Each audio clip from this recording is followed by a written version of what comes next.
Hello everyone and welcome to the channel Contract Simplify.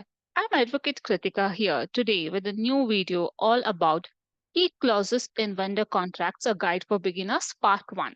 In this video, we will be discussing about training clause, forecasting clause, inventory management clause, capacity planning clause, resource allocation clause, marketing or publication rights clause, innovation and improvement clause. Now let us start with the training clause.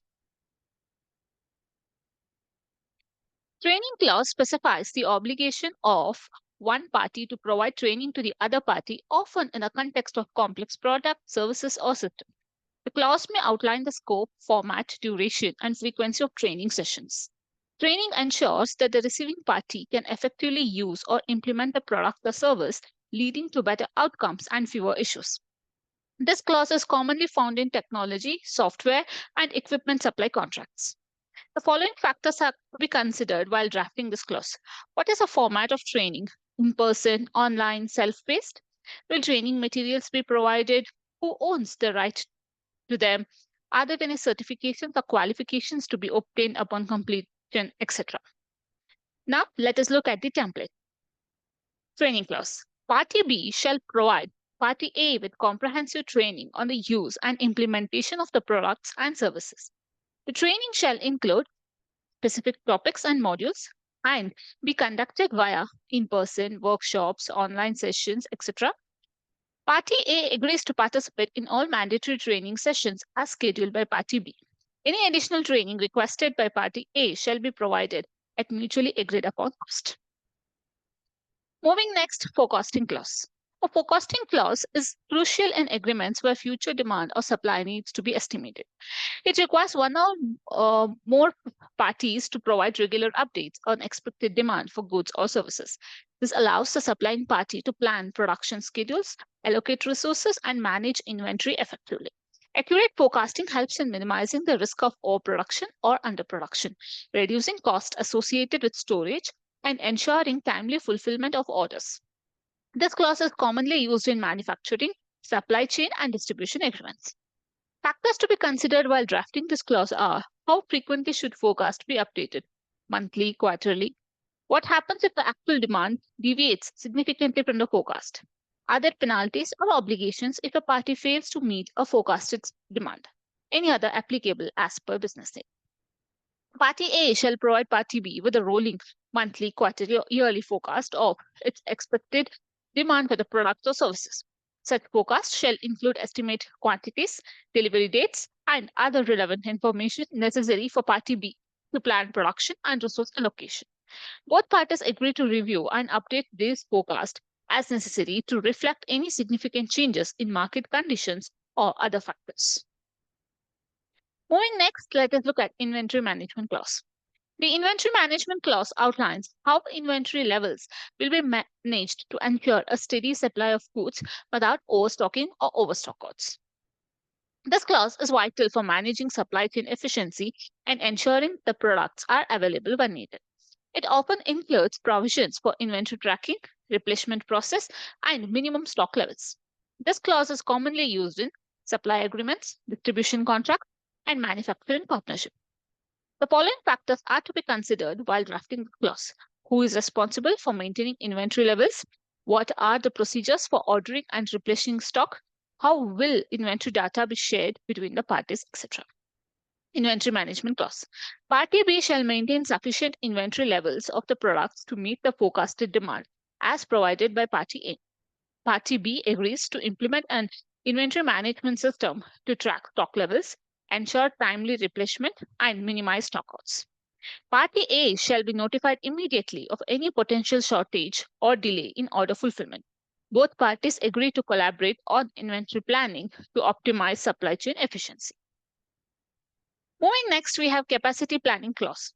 The capacity planning clause ensures that the party providing goods or services has sufficient capacity to meet the agreed upon demand. It involves planning for resources such as labor, materials, and production facilities. This clause is essential for managing fluctuations in demand and ensuring that the supplier can meet delivery obligation without delays or shortages.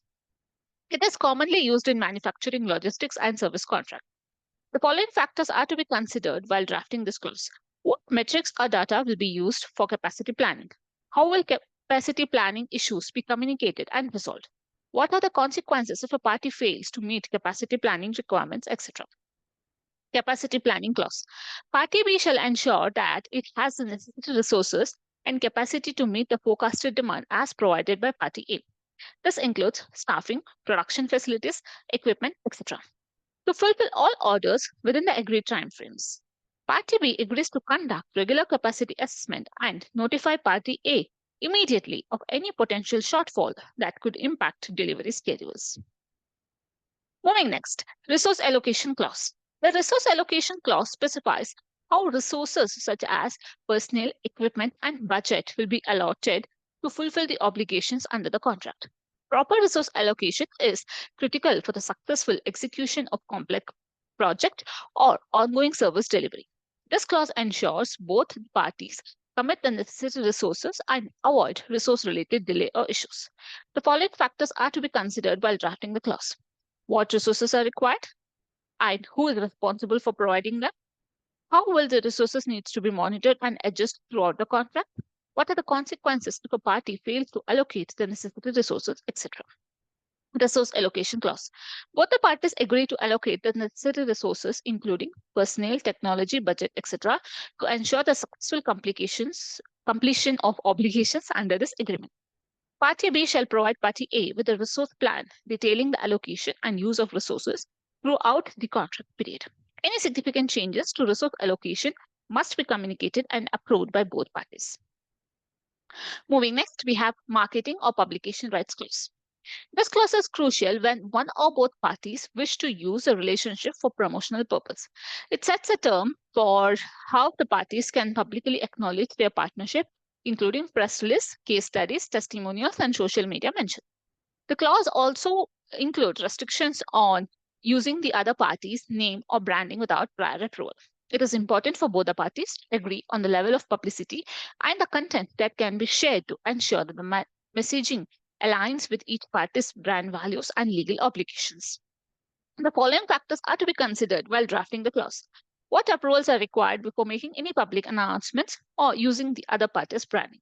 Are there any restrictions on the type of the information that can be disclosed? How can trademarks, logos, and other branding elements be used? Do both the parties have the same rights to publicize the relationship? What happens to these rights upon termination of the contract? Marketing and publication right clause. Neither party shall issue any public announcement, press release regarding the existence or terms of this agreement without prior written consent of the other party, except as may be required by the law. Party A and Party B grant each other a non-exclusive, non-transferable, revocable license to use their respective trademarks, logos, and branding solely for the purpose of promoting the relationship between the parties as outlined in the agreement. All users of the other party's trademarks and logos must comply with the branding guidelines provided by the respective trademark owner.